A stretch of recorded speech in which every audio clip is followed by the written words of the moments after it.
नमस्कार विद्यार्थी मित्रांनो, कशा आहात तुम्ही सर्वजण? मित्रांनो, आज आपण एक अतिशय महत्त्वाचा विषय या ठिकाणी शिकणार आहोत. त्यामध्ये आपल्याला शिकायचं आहे इडियम्स अँड फ्रेजेस. मित्रांनो, TCS परीक्षा असेल किंवा IBPS ची परीक्षा असेल, या परीक्षेमध्ये नेहमी आपल्याला इडियम्स आणि फ्रेजेसवरती प्रश्न विचारले जात आहेत. परंतु बऱ्याच विद्यार्थ्यांचा प्रश्न असा आहे की इडियम्स आणि फ्रेजेस लक्षात ठेवायच्या तरी कशा. यासाठी एक मी चांगला उपाय तुमच्यासाठी घेऊन आलो आहे आणि त्यामध्ये मी तुम्हाला त्या इडियमच्या संदर्भामध्ये एक इमेज दाखवेल. त्या इमेजवरनं तुम्हाला अंदाज करायचा आहे की त्याचा अर्थ काय निघू शकतो. जरी तुम्ही त्या इमेज डोळ्यासमोर ठेवल्या आणि त्या संदर्भातली इडियम जर तुम्ही पाठ केली तर तुम्हाला परीक्षेमध्ये 4 पर्यायापैकी त्याचा अर्थ कोणता आहे इथपर्यंत आपल्याला जाता येईल. त्यामुळे आपल्याला काही महत्त्वाच्या गोष्टी शिकत असताना डोळ्यासमोर चित्रसुद्धा ठेवणं गरजेचं आहे. तर मित्रांनो, सुरुवातीला इडियम या शब्दाचा अर्थ काय निघतोय ते सुरुवातीला समजून घेऊया. बघा, या ठिकाणी डेफिनेशन दिलेली आहे. And idiom is a phrase that has a special meaning different from the actual meaning of the word. म्हणजेच काय, तर जे शब्द आपल्याला दिलेले असतात त्या शब्दासारखा त्याचा अर्थ न निघता त्याचा अर्थ दुसरा काहीतरी निघतोय, म्हणजेच त्याला आपण काय म्हणत असतो, इडियम असं म्हणत असतो. म्हणजे शब्द काहीतरी आपल्याला वेगळे दिलेले असतात, त्याचा अर्थ काहीतरी वेगळा निघत असतो. तर यानंतर आपण बघूया की महत्त्वाच्या इडियम ज्या परीक्षेमध्ये परत परत विचारल्या गेलेल्या आहेत. यामध्ये बघूया की या ठिकाणी इमेज काय दिलेली आहे. एक छोटंसं घरटं आहे, त्या घरट्यामध्ये कुणीतरी घुसताना दिसतंय आणि परत समोर आपल्याला दिलेलं एक डॉग आणि तो डॉग त्याला खेचून काढण्याचा प्रयत्न करतोय. तर या संदर्भामध्ये कोणती इडियम आहे, तर इडियम बघा या ठिकाणी इन द डॉग हाऊस असं म्हटलेलं आहे. आता या इन द डॉग हाऊसचा अर्थ काय निघतोय ते या ठिकाणी तुम्हाला दिलं गेलेलं आहे. Facing punishment for doing something wrong, याने एखाद्या चुकीची गोष्टीची जे काही सजा मिळते ते सजा मिळणे म्हणजेच काय असणे, तर इन द डॉग हाऊस असं त्याचा अर्थ निघतो. तर मित्रांनो, लक्षात ठेवायचं आहे, ही इमेज, हे चित्र डोळ्यासमोर ठेवा आणि त्यावरनं त्याचा अर्थ काढण्याचा प्रयत्न करा. चला, तर आपण अजून समोरची एक इडियम बघूया. या ठिकाणी रेनिंग कॅट्स अँड डॉग्स असं म्हटलेलं आहे. मित्रांनो, या ठिकाणी 2 ॲनिमल्सचा उल्लेख केला गेलेला आहे आणि काय म्हटलेलं आहे, कॅट्स अँड डॉग्स असं म्हटलेलं आहे. परंतु तुम्ही या ठिकाणची इमेज किंवा चित्र बघा, त्या चित्रामध्ये तुम्हाला काही डॉग्स दिसत आहेत आणि काही कॅट दिसत आहेत. परंतु त्या कॅट्सचा आणि डॉग्सचा शब्दशः अर्थ या ठिकाणी असणार नाहीये, कारण मी तुम्हाला आत्ताच सांगितलंय, कारण शब्द आपल्याला काहीतरी वेगळी दिलेले असतात आणि त्याचा अर्थ काहीतरी वेगळा निघतोय, त्यालाच आपण काय म्हणत असतो, इडियम असं म्हणत असतोय. तर याचा अर्थ निघतो a very loud and noisy rain storm, म्हणजेच काय, मुसळधार पाऊस किंवा हेवी रेन असं त्याचा अर्थ निघतोय. हे इडियम खूप वेळेस परीक्षेमध्ये विचारली गेलेली आहे मित्रांनो. तर लक्षात ठेवायचं आहे, रेनिंग कॅट्स अँड डॉग्स म्हणजेच काय, कॅटच्या मागे डॉग पळतोय आणि डॉगच्या मागे कॅट धावतोय. यावरनं आपल्याला लक्षात ठेवायचं आहे की मुसळधार पाऊस पडतोय, म्हणजे सरीवर सरी पडत असतात, त्यालाच आपण काय म्हणत असतो, रेनिंग कॅट्स अँड डॉग्स. तर मित्रांनो, हे इमेज लक्षात ठेवा, त्यावरनं त्याचा अर्थ तुम्हाला समजू लागेल. यानंतर जे समोरची इडियम बघूया आपण. इथे बघा, हॅव अ ग्रीन थंब असं म्हटलेलं आहे.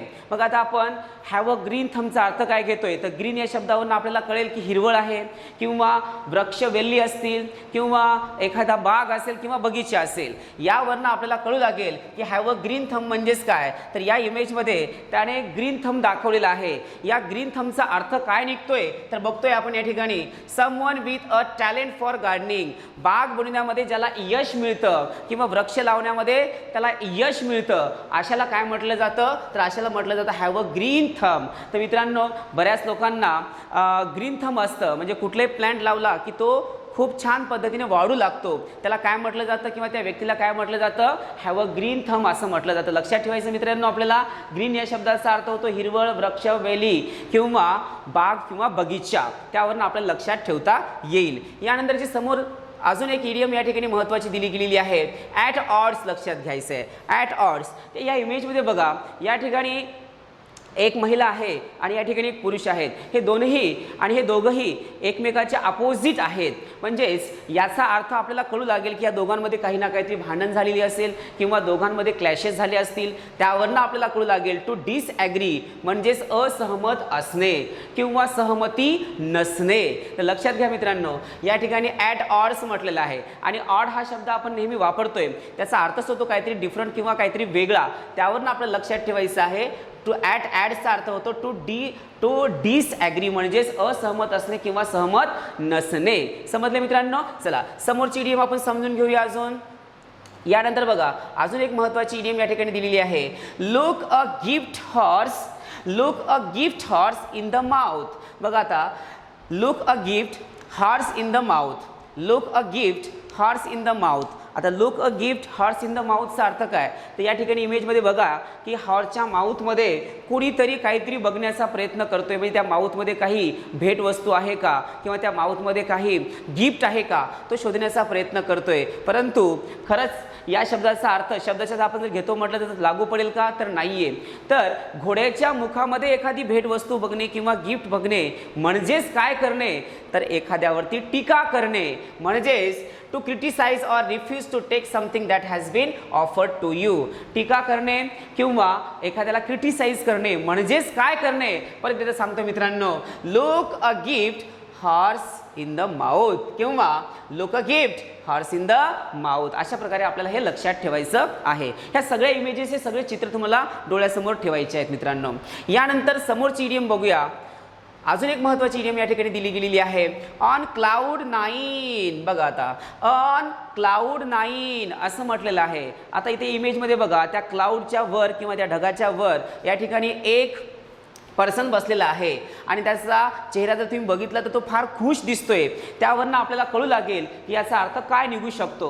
तर मित्रांनो, ऑन क्लाउड 9चा अर्थ होतो टू बी व्हेरी हॅपी, खूपच आनंदी असणे, खूपच हॅपी असणे, खूपच खुश असणे असा त्याचा अर्थ निघतोय, म्हणजेच आनंदी किंवा खुश राहणे. तर मित्रांनो, जे आम्ही तुम्हाला इमेजेस दाखवतोय त्या इमेजेस बघून त्याचा अर्थ काढण्याचा प्रयत्न करायचा आहे. चला याच्यानंतर समोरची इडियम बघूया आपण. यानंतर बघा, on the edge, on the edge. आता या एज या शब्दाचा अर्थ काय निघतोय मित्रांनो, बघा EDGE हा शब्द आहे. या एजचा अर्थ होतो एखादा काठ किंवा किनारा किंवा कडा, आणि यावरनं आपल्याला एक इडियम समजून घ्यायची आहे. तर आता बघा, या इमेजमध्ये तुम्हाला काय दिसतंय, ऑन द एज असं दिसतंय. तर इथली जी इमेज आहे किंवा इथला जो पर्सन आहे तो पडण्याच्या मार्गावरती दिसतोय, म्हणजे तो कशावरती आहे, काठावरती आहे, म्हणजेच तो कशावरती आहे, एखाद्या कड्यावरती असेल किंवा किनाऱ्यावरती असेल. म्हणजे याचा अर्थ काय निघतोय, to be in an uncertain situation किंवा अवघड परिस्थिती असणे. कशी परिस्थिती असणे, अतिशय अवघड परिस्थिती असणे. यालाच काय म्हणायचं, काठावर असणे, कडेवर असणे, किनाऱ्यावरती असणे, आणि त्याला आपण काय म्हणतो, ऑन द एज. तर अशा प्रकारे आपल्याला ही इमेज डोळ्यासमोर ठेवून याचा अर्थ लक्षात ठेवायचा आहे. चला मित्रांनो, समोर जाऊया अजून. यानंतर बघा, जीप युअर लिप्स असं म्हटलेलं आहे. इमेजमध्ये बघा, या ठिकाणी त्या माउथला शिवलेलं आहे किंवा त्यावरती जीप लावलेली आहे. म्हणजे आपल्याला लिप्सवरती जीप लावायची आहे, म्हणजे नेमकं काय करायचं आहे बरं, ओठांना आपल्याला शिवून काढायचं आहे, म्हणजे नेमकं काय करायचं आहे, तर आपल्याला गप्प बसायचं आहे किंवा शांत बसायचं आहे. मग याचा अर्थ काय होतो, to stop talking about something, गप्प बसणे किंवा न बोलणे असा त्याचा अर्थ निघतोय. तर मित्रांनो, या ठिकाणी आपल्याला जी इमेज दिसते त्यावरनं आपल्याला याचा अर्थ कळाला की टू जीप युअर लिप्सचा अर्थ होतो न बोलणे किंवा गप्प बसणे. समजते सर्वांना. तर मित्रांनो, फक्त हे इमेजेस लक्षात ठेवा आणि त्यावरनं त्याचा अर्थ काढण्याचा प्रयत्न करा. चला अजून तुम्हाला अजून एक महत्त्वाची इमेज देतोय, याचा अर्थ तुम्ही सांगण्याचा प्रयत्न करा. On the top of the world, on top of the world. आता याचा अर्थ बघा, इथं काय दिलं गेलेलं आहे, या इमेजवरनं तुम्हाला लक्षात येईल की खाली जे आहे ते पृथ्वीचा या ठिकाणी एक नकाशा दिलेला आहे आणि त्याच्यावरती एक पर्सन बसलेला आहे. त्यावरनं आपल्याला कळू लागेल की तो स्वतःला खूप मोठा समजतोय किंवा तो दुसऱ्यांचं नुकसान करून स्वतःचा फायदा करून तो सगळ्याच्या वर गेलेला आहे, असा पण त्याचा अर्थ निघू शकतो. कारण पृथ्वीच्या वर कोणी बसू शकतो का, तर कोणी नाहीये. पृथ्वी एवढी विशाल असताना सुद्धा तो पृथ्वीच्या वर जाऊन बसतोय, म्हणजे नेमकं काय करतोय, तर तो स्वतःचा फायदा करून इतरांचं नुकसान करू शकतो किंवा इतरांचं नुकसान करून स्वतःचा फायदा करण्याचा प्रयत्न करतोय किंवा स्वतःला खूप मोठा समजतोय. असे याचे वेगवेगळे अर्थ निघू शकतात. म्हणून याचा अर्थ काय निघतोय, ऑन टॉप ऑफ द वर्ल्डचा अर्थ in a happy position of advantage. तर लक्षात घ्या मित्रांनो, ही इमेज, या इमेजवरनं तुम्हाला याचा अर्थ कळू लागेल. चला समोरची इमेज बघूया आपण. यानंतर बघा, रीच फॉर द टॉप. काय म्हटलं गेलेलं आहे, रीच फॉर द टॉप. आता रीच फॉर द टॉप म्हटल्याच्या नंतर याचा अर्थ काय, तुम्हाला याच्या आधीची इडियम जशा पद्धतीने आपण समजून घेतलेली आहे त्याच पद्धतीने इथे सुद्धा ही इडियम आहे. आणि खाली रीच फॉर द टॉप वरती कुणीतरी बसलेला आहे आणि जे समोर जो आहे तो भवरा दिलेला आहे. म्हणजेच या ठिकाणी TOP, टॉप म्हणजेच काय, तर भवरा आहे. आणि त्यावरनं आपल्याला लक्षात येईल की to try to achieve something that is very difficult, म्हणजेच एखादी अवघड गोष्ट प्राप्त करणे किंवा अचीव करणे, यालाच काय म्हणायचं, तर यालाच म्हणायचं रीच फॉर द टॉप. यालाच काय म्हणायचं, रीच फॉर द टॉप. या ठिकाणी एक जो छोटी गर्ल आहे ती गर्ल काय करू लागलेली आहे, या भवऱ्याला पकडण्याचा प्रयत्न करू लागलेली आहे. आणि म्हणजेच त्याचा अर्थ काय निघाला बरं, तर एखादी अवघड गोष्ट प्राप्त करायची आहे असं त्याचा अर्थ निघतोय. चला समोरची अजून आपण एक इमेज बघूया आणि इडियम बघूया. यानंतर बघा, walking on egg shells. Walking on egg shells. आता अंड्याची टरफल जी आहेत त्याच्यावरनच चालणे. आता या ठिकाणी एक फूट दिलेला आहे आणि त्याच्या खाली जे आहेत ते अंडी दिली गेलेली आहेत आणि त्यावरनं आपल्याला कळू लागेल की अंड्याच्या टरफलावरनं चालायचं आहे किंवा अंड्यावरून चालायचं आहे. म्हणजे नेमकं काय करायचं आहे, to try very hard not to upset someone or something. एखादी गोष्ट खूप सहन करत जाणे त्यालाच काय म्हणायचं, तर त्यालाच म्हणायचं वॉकिंग ऑन एग शेल्स. अंड्यावरनं चालणे म्हणजे काय करणे, तर एखाद्या गोष्टीला सहन करणे असं त्याचा अर्थ निघतोय. याच्यानंतर समोरची इमेज आणि समोरची इडियम बघूया आपण. इथे या ठिकाणी बघा, बॅक अगेन्स्ट द वॉल असं म्हटलेलं आहे. बॅक अगेन्स्ट द वॉल आणि याचा अर्थ काय निघतोय, तर बघा या ठिकाणी, in a serious situation with few ways to react to it. गंभीर परिस्थिती असणे, सिरियस सिच्युएशन असणे असा त्याचा अर्थ निघतोय. तर बॅक अगेन्स्ट द वॉलचा अर्थ काय निघतोय, तर गंभीर परिस्थिती असणे. तर लक्षात घ्या मित्रांनो, काही गोष्टी ज्या आहेत त्या तुम्हाला नोट पण कराव्या लागतील. बॅक अगेन्स्ट द वॉलचा अर्थ काय होतो, गंभीर परिस्थितीमधून जाणे किंवा अतिशय सिरियस असणारी सिच्युएशन असणे. याच्यानंतर समोर जाऊया मित्रांनो आपण. यानंतर बघा, आपल्याला एक छान अशी इमेज दिलेली आहे, jump for Joy. Jump for Joy. या ठिकाणी एक गर्ल आहे, एक बॉय आहे आणि दोघेही काय करतायत, तर एन्जॉय करतायत. आणि यामध्ये जम्प फॉर जॉय असं म्हटलेलं आहे. याचा अर्थ काय निघतोय, to be very happy about something. अतिशय आनंदी असणे, अतिशय खुश असणे, हॅप्पी असणे असं त्याचा अर्थ निघतोय. या इमेजवरनं तुम्हाला कळालं असेल की इथे दोघंही जण खूप एन्जॉय करतायत. म्हणजे हे दोघंही कसे असायला पाहिजे, खूप खुश किंवा आनंदी असायला हवेत. तर लक्षात घ्या मित्रांनो, त्याचा अर्थ काय निघतो, खुश असणे किंवा आनंदी असणे. यानंतर समोर बघूया आपण, ब्लो युअर टॉप असं म्हटलेलं आहे. आता टॉप या शब्दाचा अर्थच काय घेतला, तर वरचा भाग किंवा आपण हेड पकडूया. तो ब्लो युअर, ब्लोचा अर्थच काय निघतो, फुंकणे. लक्षात घ्यायचं, ब्लो युअर टॉप. आता या इमेजमध्ये बघा की हे जे या ठिकाणी हेड दिसते त्या हेडच्या वर जे आहे ते ब्लो झालेलं तुम्हाला पाहायला मिळतं. म्हणजेच काय होणे, तर एखाद्या व्यक्तीचं डोकं तापणे किंवा एखादा व्यक्ती फार क्रोधित होणे किंवा फार संतप्त होणे किंवा त्याला राग येणे असा त्याचा अर्थ निघतो. तर ब्लो युअर टॉप. जेव्हा तुम्ही ह्या इडियम्स दैनंदिन जीवनामध्ये बोलण्याचा प्रयत्न करशाल ना, तेव्हा तुम्हाला ते लाईफ टाईमपर्यंत लक्षात राहतील. म्हणून मी जे सांगतोय ते परत बोलण्याचा प्रयत्न करा किंवा माझ्यासोबत थोडंसं रटण्याचा प्रयत्न करा, त्याला रिसाईट करण्याचा प्रयत्न करा. 100% तुम्हाला बोलताना ते इडियम लक्षात राहील. तर याचा अर्थ काय होतोय, क्रोधित होणे किंवा प्रचंड राग येणे. या इमेजकडे बघायचं, त्यावरनं तुम्हाला त्याचा अर्थ कळू लागेल. याच्यानंतर समोर जाऊया आपण. इथे बघा, टंग टाईड असं म्हटलेलं आहे. काय म्हटलेलं आहे, टंग टाईड. आता या इमेजकडे बघा, त्याची जे टंग आहे त्या टंगला बांधलं गेलेलं आहे. मग आता याच्यावरनं तुम्हाला अंदाज लागेल की केव्हा आपण जिभेला बांधतोय. म्हणजे त्याचा अर्थ काय निघेल बरं, unable to express yourself clearly or fluently. एखादी गोष्ट स्पष्ट न बोलू शकणे किंवा एखाद्याला एखादी गोष्ट क्लिअरली न सांगू शकणे, यालाच काय म्हणायचं, टंग टाईड. काय म्हणायचं त्यालाच, टंग टाईड. म्हणजेच काय, स्पष्ट बोलू न शकणे. तर मित्रांनो, या इमेजकडे लक्ष द्या, त्यावरनं तुम्हाला हे इडियम लक्षात ठेवायची आहे. जिभेला बांधणं म्हणजेच नेमकं काय करणे, तर स्पष्ट बोलू न शकणे किंवा एखाद्याला क्लिअरली न सांगणे. याच्यानंतर जाऊया समोर आपण. यानंतर बघा, वॉकिंग ऑन एअर असं म्हटलेलं आहे. म्हणजे हवेत चालणे. आता हे तर आपण नेहमी मराठीमध्ये असेल किंवा हिंदीमध्ये असेल किंवा आपल्या मदर टंगमध्ये नेहमी बोलण्याचा प्रयत्न करत असतो. आता यावरनं तुम्हाला कळू लागेल, वॉकिंग ऑन एअर म्हणजे टू बी व्हेरी हॅपी, खूपच आनंदी असणे, खूपच खुश असणे. आता या आनंदी असण्यासाठी किंवा खुश असण्यासाठी आपण बऱ्याचशा इडियमच्या आधी पण बघितलेले आहेत. हे सगळ्या तुम्हाला लक्षात ठेवाव्या लागतील. तर हा एकदम हवेमध्ये चालतोय. तर बघा, हा एक मोठा पर्सन तुम्हाला दिसतोय आणि हा एक छोटासा पर्सन तुम्हाला दिसतोय. हा छोटा पर्सन जो आहे तो जमिनीवरती आहे आणि त्याच्या वर जो आहे काही डिस्टन्स दिले गेलेलं आहे आणि त्याच्या हाईटच्या वर जे आहे तर आपल्याला दुसरा पर्सन चालताना दिसतोय. म्हणजे तो कशामध्ये आहे, तर हवेमध्ये आहे. एखाद्या वेळेस एखाद्याला खूपच मोठापणा सांगायचा असेल तर समोरच्या व्यक्तीला कळतोय की हा खूपच मोठेपणा करतोय, त्यावरून आपण म्हणतो की तो खूपच हवेमध्ये आहे. तर याचा अर्थ काय, तर तो खूपच आनंदी आहे किंवा फारच खुश आहे. चला यानंतर समोर जाऊया आपण. यानंतर बघा द वॉल्स हॅव एअर्स, हे तर आपण नेहमीच बोलत असताना वापर करत असतो मित्रांनो. तर भिंतीलाही कानं असतात. आता तर आजकाल तर डोळेसुद्धा आहे, म्हणजे सगळीकडे कॅमेरे वगैरे लावून आहेत, तर मग कानं पण आहेत आणि डोळे पण आहेत. काही काही कॅमेरे तर नाही का ऑडिओ आणि व्हिडिओ दोन्ही पण देतात, म्हणजे कान आणि डोळे दोन्ही पण भिंतीला आहेत. तर या म्हणीमध्ये आपल्याला थोडंसं आज नवीन ॲड करावं लागेल की भिंतीला फक्त कानच नसतात, डोळेसुद्धा असू शकतात. त्यामुळे लक्षात घ्यायचं आहे. द वॉल्स हॅव इयर्स म्हणजे someone may be listening to your conversation, एखादी गुपित गोष्ट कुणीतरी तुमची ऐकू शकेल किंवा तुमचं कन्व्हर्सेशन, तुमचं संभाषण समोरचा व्यक्ती ऐकू शकेल. म्हणजेच काय तर भिंतीलाही कान असतात, लक्षात ठेवायचं आहे. आणि आता नवीन कोणती टीम निघाली बरं, भिंतीला फक्त कानच नसतात तर डोळे सुद्धा असू शकतात, लक्षात घ्यायचं आहे.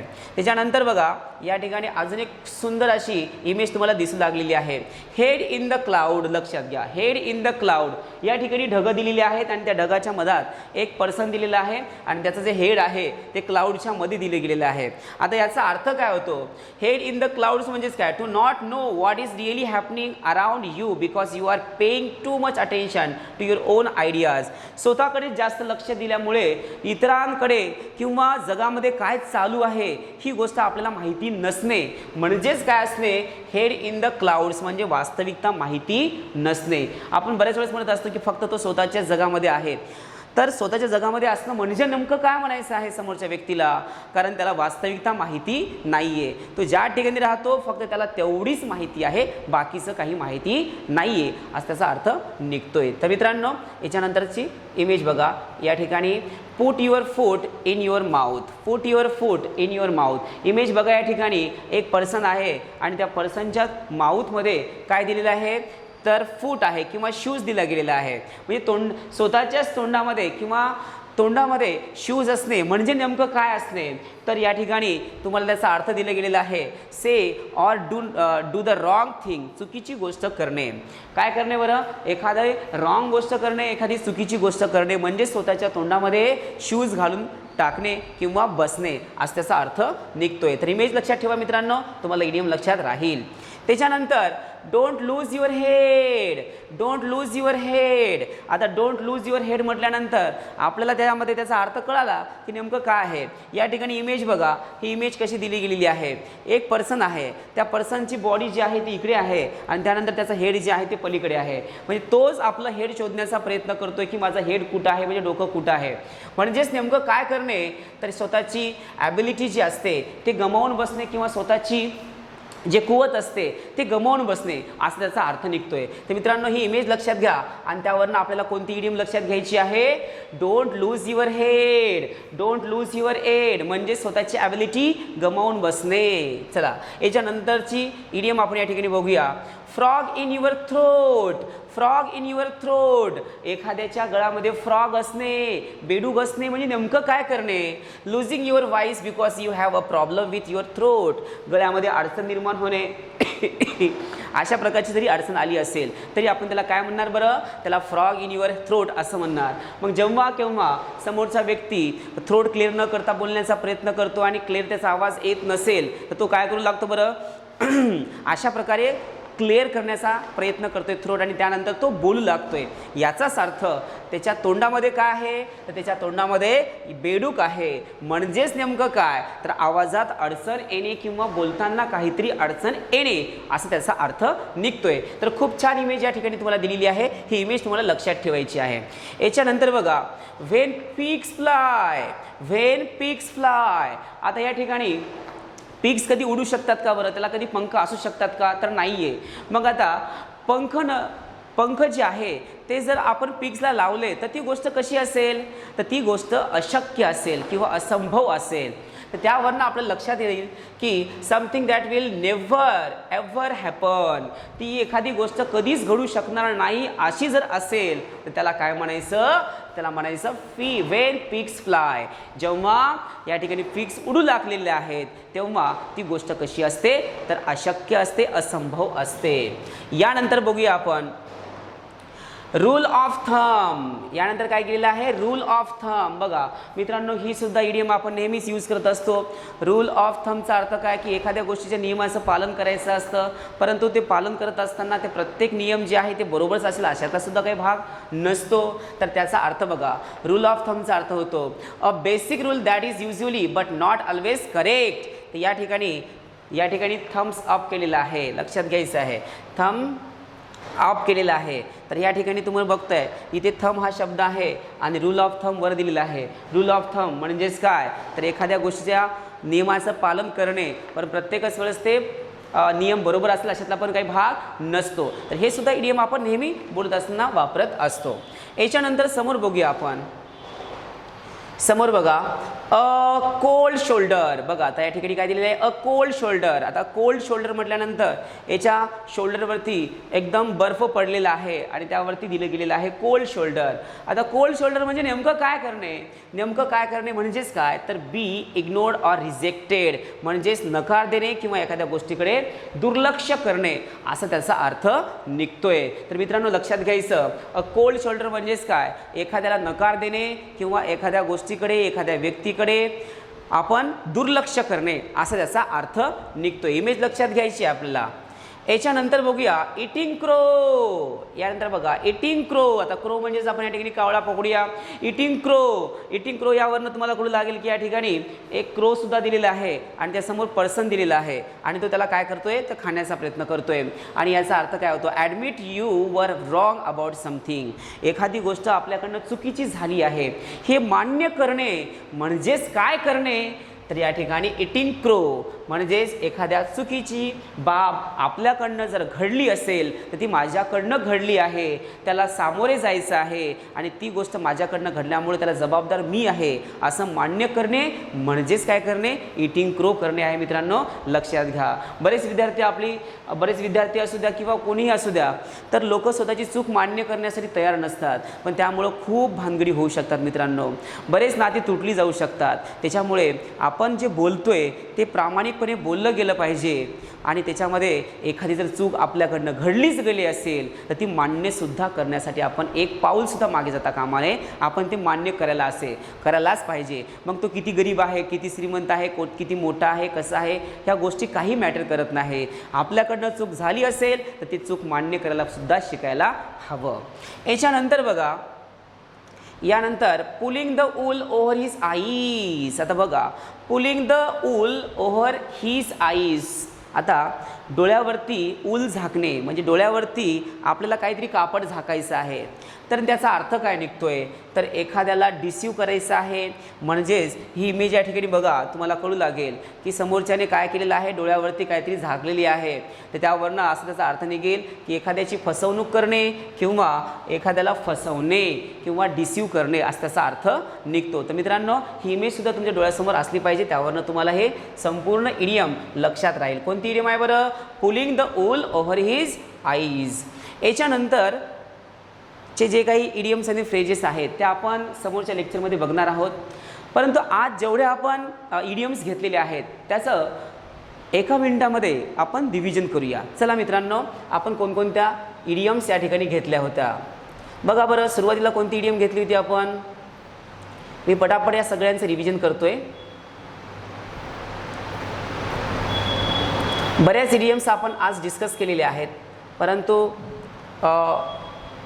त्याचे अर्थ लक्षात ठेवण्याचे थोडंसं अवघड जातं. तर बघा इन द डॉग हाऊस ही पहिली इडियम आपण या ठिकाणी घेतली होती आणि त्याचा अर्थ काय निघतो, चुकीच्या गोष्टीची सजा भेटणे असा त्याचा अर्थ निघतोय.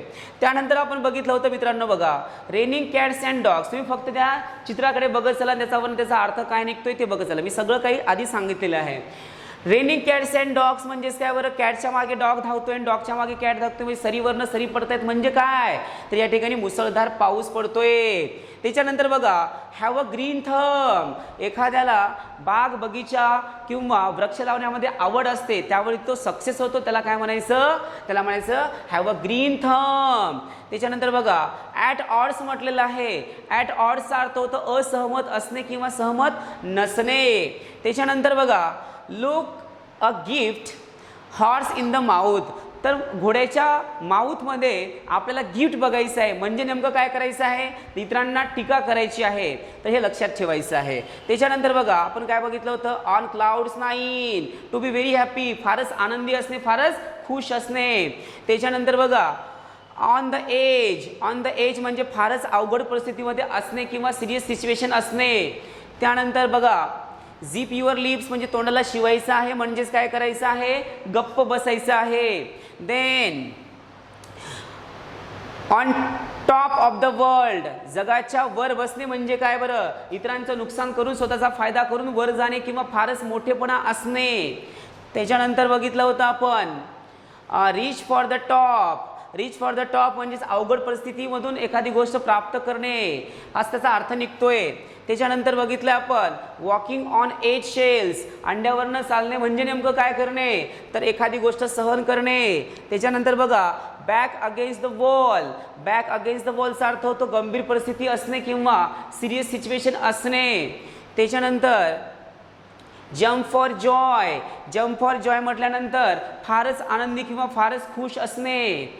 त्यानंतर बघा ब्लो युअर टॉप म्हणजेच क्रोधित होणे, फारच राग येणे किंवा संतप्त होणे. त्याच्यानंतर बघा टंग टाईड म्हणजे स्पष्ट बोलू न शकणे किंवा एखाद्याला स्पष्ट काही बोलून न दाखवू शकणे, असं त्याचा अर्थ निघतोय. त्याच्यानंतर आपण बघितलं होतं वॉकिंग ऑन एअर म्हणजेच काय, फारच आनंदी असणे, फारच खुश असणे किंवा हवेत असणे. त्याच्यानंतर द वॉल्स हॅव एअर, भिंतीलाही कान असतात, लक्षात घ्यायचं म्हणजे आपलं गुपित कुणी ऐकू शकतं. त्याच्यानंतर बघा हेड इन द क्लाउड्स म्हणजेच काय बरं, स्वतःच्या जगामध्येच रमणे आणि जगामध्ये काय चालू आहे याची जाणीव नसणे म्हणजे वास्तविकता जी आहे ती माहीत नसणे. त्याच्यानंतर put your foot in your mouth म्हणजेच काय, एखादी गोष्ट चुकीची करणे, तोंडामध्येच शूज घालून बसणे म्हणजे काय करणे, त्याचा अर्थ होतो चुकीची गोष्ट करणे. त्याच्यानंतर बघितलं होतं आपण डोंट लूज युअर हेड म्हणजेच स्वतःची ॲबिलिटी गमावणे म्हणजे स्वतःची कुवत गमावून टाकणे. त्याच्यानंतर बघा फ्रॉग इन युअर थ्रोट असं म्हटलेलं आहे, तोंडामध्ये फ्रॉग असणे म्हणजेच काय, तर आवाजामध्ये अडचण निर्माण होणे किंवा स्पष्ट बोलू न शकणे. त्याच्यानंतर बघा व्हेन पीक फ्लायस असं म्हटलेलं आहे, जेव्हा पीक जे आहे ती उडू शकतोय किंवा त्याला पंख येतात, म्हणजे ती गोष्ट कशी असेल, तर ती गोष्ट अशक्य असेल, असंभव असेल. यानंतर रूल ऑफ थंब म्हटलेलं आहे, रूल ऑफ थंब म्हणजेच काय, तर एखाद्या गोष्टीचे नियम जास्त टाकणे. त्याच्यानंतर बघा अ कोल्ड शोल्डर असं म्हटलेलं आहे, कोल्ड शोल्डर म्हणजेच काय, एखाद्याकडे दुर्लक्ष करणे किंवा एखाद्या गोष्टीला नकार देणे, त्याला रिजेक्ट करणे, त्याला इग्नोर करणे. त्यानंतर इटिंग क्रो म्हटलेलं आहे, इटिंग क्रो म्हणजे स्वतःची चूक जी आहे ती मान्य करणे. अशा प्रकारे आपण या इडियम्स लक्षात ठेवतोय. Pulling the wool over his eyes, डोळे झाक करणे म्हणजे काय करणे, तर इतरांना फसवणे किंवा इतरांची फसवणूक करणे. अशा प्रकारच्या सगळे इमेजेस आपल्याला लक्षात ठेवायचे मित्रांनो. तर मित्रांनो आज जेवढ्या आपण इडियम्स बघितलेले आहेत त्या इडियम्स तुम्हाला या चित्रासहित लक्षात ठेवायचे आहेत. फक्त तुम्हाला हे चित्र डोळ्यासमोर ठेवायचे, त्यावर त्याचा अंदाज लावायचा आहे की त्याचा अर्थ काय निघू शकतो. मित्रांनो जर तुम्हाला अशाच प्रकारचे हे व्हिडिओ आमचे आवडले असतील तर बाकीचे येणारे व्हिडिओज बघण्यासाठी तुम्हाला आमच्या चॅनलला सबस्क्राईब करावं लागेल. तर परत भेटूया मित्रांनो एका नवीन विषयासोबत. तोपर्यंत tata bye bye, see you, take care.